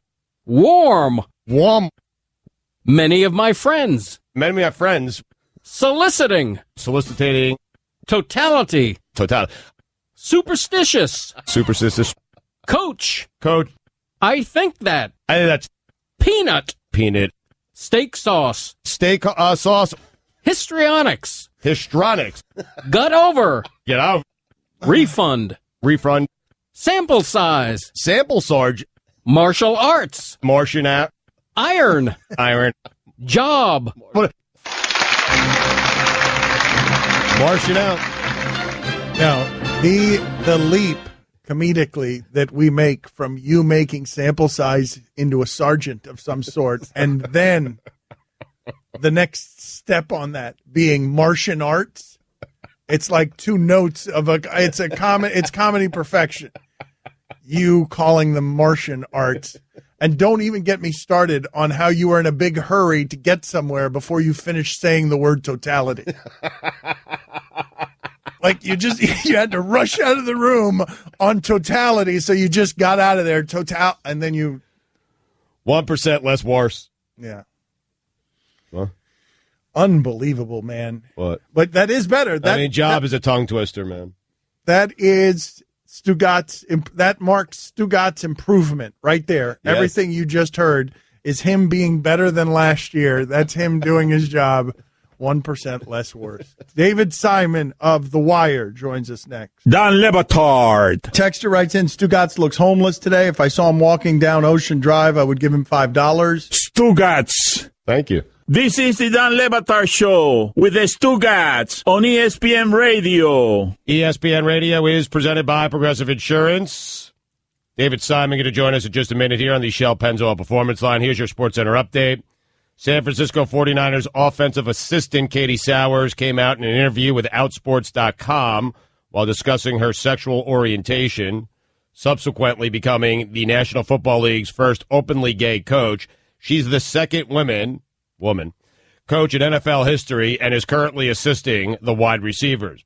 Wayne Rooney, England's all-time scorer. It's amazing. I didn't realize this. He's announced his immediate retirement from international football. Shocking. He's still playing, though. That just means he's not playing for England anymore. All right. And finally, Smashing Pumpkins. What's the big announcement, though? Just keep it moving, please, so I could get to David Simon. Just keep it moving. Seems Just like get a waste to the of a end story. of this. I mean, You're who wasting cares? my time with David Simon. Go. Never mind. In fact, David Simon with us now on It's a great ESPN story, Radio. Billy Corgan here. His new series, The Deuce, premieres September 10th on HBO. Good God, man. You're just keeping this guy waiting. Really admire his work. I admire his work as well, but I mean, this All right. Wayne Rooney story is a non-story. You would Let's agree. get to it. Let's get to it right now. The Deuce premieres September 10th on HBO. Admire this guy as a thinker, as a creator, as an artist. What is The Deuce about? And thank you for making time for us again, David. Sure. What are you Glad to be back. What are you doing with The Deuce? It's about porn. And you would think that on HBO I could manage to have like a hit show about porn, but no, I'll end up screwing that up too, so. All right, so porn in the 70s, though, right? Porn in the 70s? Yeah, well, it's about the beginning of the sex industry, the beginning of legal pornography, and because obviously pornography's been around since some French guy invented the camera, but the point at which it came out of the paper bag legally in America, and of course now it's $1 billion dynamic, and it's something that sort of is present everywhere in American life at this point. A lot of but people there was want a you moment for when projects. it was under the counter. Excuse me, I'm sorry to interrupt you. A lot of people want you for projects. Why'd you choose this one? Well, we were working on a lot of different things for HBO and elsewhere, and lo and behold, the porn narrative was the one that got the green light fastest. Who knew? That's exactly what happened, which is 3 or 4 things did not get a green light, and this thing went to production. It wasn't something that George Palkanos and I didn't really want to do a porn show. We weren't looking for it, and we kind of backed into it. And what happened was one of the locations managers on Treme, the show we made in New Orleans, he had been talking to a guy who had been a mob front on 42nd Street he'd been talking to him for about 5-6 years and taking down these stories about this moment in time where the sex industry sort of rose up and became an American standard. And the more he kept at us to meet with the guy, the more reluctant we became. But finally, he was so persistent. One time we were in New York, we took a meeting with the guy, and after about 3 hours of listening to his stories about the 42nd Street and that world, George and I went for a walk. We went around the corner and we looked at each other. We said, "Oh my God, we have to make this show." So it wasn't like we were looking for it. But that's such a great story, though. The idea that guy would have to push that opportunity on you, and the only way it gets made is because of his persistence. Yeah, I mean, he was really. He said, "You have to meet the guy," and we were like, come on, man. We're married with lawn furniture. We don't want to make a porn show." Mm-hmm. And he said, "Well," he said, "the characters." He goes, I can't express to you. The guy's been talking into a tape recorder for me for years, and the people he knew and what happened, and once we heard it, it really was this moment. These people were like pioneers in something that, for one moment there is an industry, but it's not an industry. It's basically in the 60s they were selling loops out of the back of cars.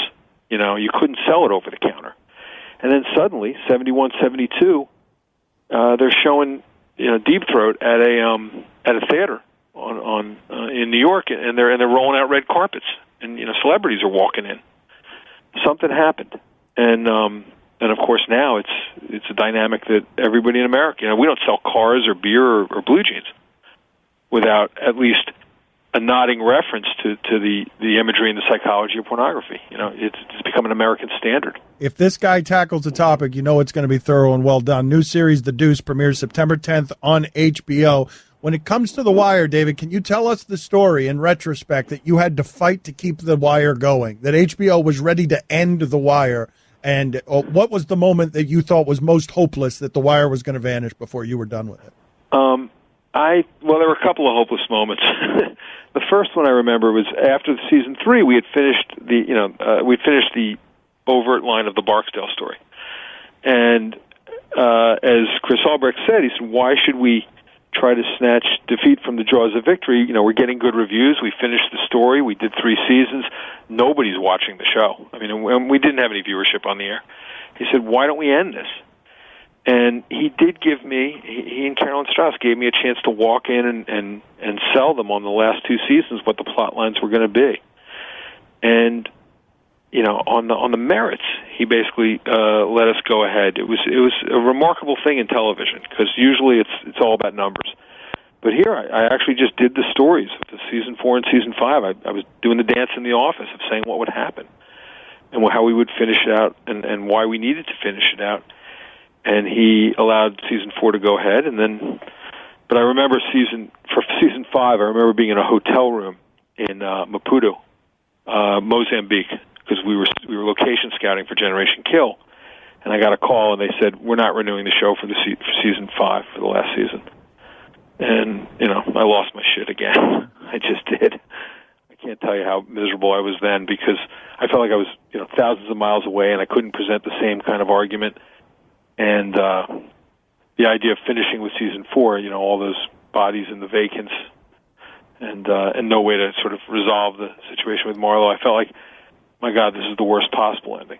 Hold on a second. But if I may, David, and if you could clean up the language, I appreciate that you're comfortable enough to say that. But when you say you lost your bleep, I'm sorry, I just did a podcast a moment ago. No, that's okay. So that's all right. I messed up. When you say you lost your bleep because they were going to give you the exactly wrong ending on The Wire and not allow you to finish the thought, what does that look like? Well, it's a series of calls. You know, it was like 4 a.m. in where I was. It's a series of calls back to Los Angeles, you know, whining into the phone, followed by a return trip from, you know, 4 days later, you know, flying out to L.A. and wrapping my arms around, you know, Chris Albrecht's legs and you know, promising to do his babysitting and you know, clean his windows and, you know, and really arguing that, no, you can't leave the story here. You know, this is really snatching defeat from the jaws of victory. So again, to his credit, he found the money for 10 episodes, and you know, we were able to finish. You know, God bless him. David, a lot of people believe The Wire is the best show in TV history. For me personally, it is second behind First Take. But I'm wondering, what do you believe is the best show in TV history? What does David Simon say? That's the best that's ever been done. The Great 28, which, if you know what I'm referring to, The Honeymooners. There's nothing better. Wow. The 28 episodes of The Honeymooners, of the original Honeymooners, are you know, it's primal. Still holds up? Still holds up today? I cannot, if one of them is on the air, if one of them is coming across a television screen and I walk into the room, if the house is on fire, I still have to sit down and watch it to the end. Great. Can you tell me something do you have a regret as it relates to The Wire? A regret where you're like, man, I wish I'd done this a little differently, a little better, or... I wish I'd gotten 2 more episodes out of that last season. You know, if I'd had 12, there were a couple of storylines that we had charted that we had to say goodbye to. But, you know, what are you going to do? It was in that fiscal year that Chris gave us not only the 10 hours to finish The Wire, he also gave us 7 to do Generation Kill. So in the same year, we did both things. So, you know, in the grand scheme of things, it really sounds like I'm complaining. No, I asked the question. You weren't complaining. I asked. But I got to say, you know, Chris, after The Wire finished, and it sort of, when it finished, we got a lot of sort of attention to the final episode, wrapped a lot of stuff up. It got good reviews. And I got this email from Chris at the end saying, he said, that was great ending. The only thing that could have made it better was a couple more episodes. Thanks. That guy's sense of humor is pretty sharp. All right. New series, The Deuce. It premieres September 10th on HBO. We got to get you out of here, but real quick, what do you got for me on Kaepernick? As somebody who likes sports and is also on the outside. I was tweeting this. I wanted him in Baltimore. By the way, I think I don't know that all these guys got in a room and decided to blackball him, but the truth is that's what's effectively happened. You know, I'm a Ravens season ticket holder, and between this and the league's slow and incomplete response to the concussion issue and to the brain injury issue, I'm having a hard time holding on to my tickets. My feeling is, dissent is the most American thing there is. And this guy's, by the stats, this guy should have a place on an NFL team somewhere. So I was really disappointed with the Ravens. Have you been praying for Biscotti? Biscotti. I call him Biscotti. Yeah, he says, pray for us. Pray for us. As you may or may not know, I've given up on using petitional prayer involving sports because of something very ugly that happened to me when I was a young boy. And, I basically caused my favorite player on the Washington Senators to be traded because I prayed to God for a home run, and then I caused them to become the Texas Rangers because I prayed to God, and I made a promise to God that I didn't keep. Mm-hmm. And so, do not say the word prayer involving anything involving sports because it's traumatized me for years. Okay, I'm sorry. I'm sorry to end this on this note. I'm sorry. We'll let you go on the note, but you can't be on here enough, okay? So please, again, watch The Deuce Forum, premieres September 10th, HBO. David, thank you for making time for us, and please, let's have you on again because I can't have you on enough. Thank you, guys. Don Le Batard. You are a very poor listener. Your job is to be a listener. It's your only job as far as I'm concerned. It's my only relationship with you, to listen. You are a listener. You are bad at it. Stugotz. Bad listener. Bad. This is the Don Le Batard Show with the Stugotz on ESPN Radio. Allison, I don't know on what occasion David Simon would ever be in Miami, but if he ever wants to sit in on a show here with us and be the guest co-host, tell his people, ask his people if he'd ever be interested in that while he's in Miami, because I'd like to sit around with that guy for a little while and shoot the bleep. Cool guy, man. Stugotz, I want to ask you this. So we talked the other day about the Cleveland Browns, or yesterday. Cleveland Browns, 12 of them knelt, one of them a white guy, white number 87 named Seth. Yep. And during the anthem, they prayed.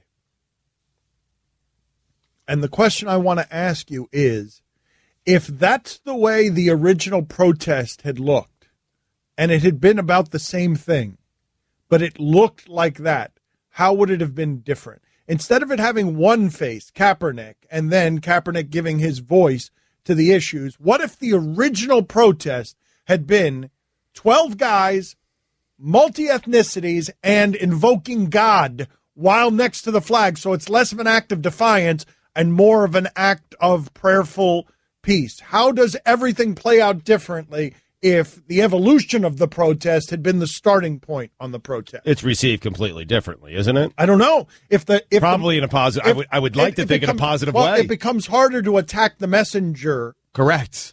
We've spent so much time attacking the messenger, and all he wants us to do is listen to the message. It becomes harder to attack the messenger if it's done that way. If it's a group, not one guy, not one voice. It's a group. It's multi-ethnicity, and what they're doing specifically is invoking God in a way that brings peace, in a way that feels more peaceful than defiant. I mean, how could it not be received differently? And certainly, in my opinion, it would be received more positively. It would have to be. Well, let me ask you this, though, and it's why or how Colin Kaepernick is headed toward the altar of martyrdom on this. And by the way, all Kaepernick continues to do is deliver on the original message that he continues to raise money month after month after month, continues to put his own money and time into causes that are important to him. He's figuring it out, and the Browns and other people that are doing their displays during national anthems have sort of learned from supposed mistakes that maybe Colin made along the way. Remember, he wasn't the ideal person for this. There was a controversy with the socks and the Fidel Castro shirt. He had his supposed missteps along the way. What I'm saying is, if he had been one of 12, would he have a job right now? Wow. If that's what I'm saying, I know that we attacked the messenger again and again and again, and in doing so, we diluted the message by just making it about the imperfections of the messenger. But now if I make it a group, I make it diverse group, I make it prayer during the anthem instead of I am kneeling in an un-American fashion before the flag. No, I am going to a higher authority, my God. And I am kneeling before my God. And what I am asking, the tone differences make it feel right like peace instead of defiance. But that's a good question as to whether or not he has a job. But that is where the undercurrents of being black become difficult here because something that can be peaceful is viewed as threatening and defiant by virtue of simply the person doing it peacefully is viewed distrustfully because the person is black, which is how we end up in these circumstances where black people without guns are more threatening to police officers than white people without guns.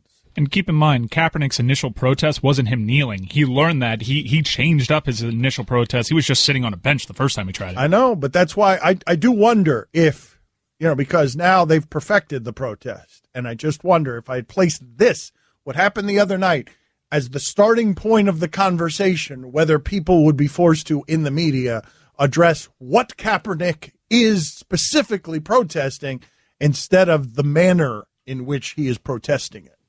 Okay, keep your eyes closed. Okay. I want to show you my first ever painting. All right. Okay.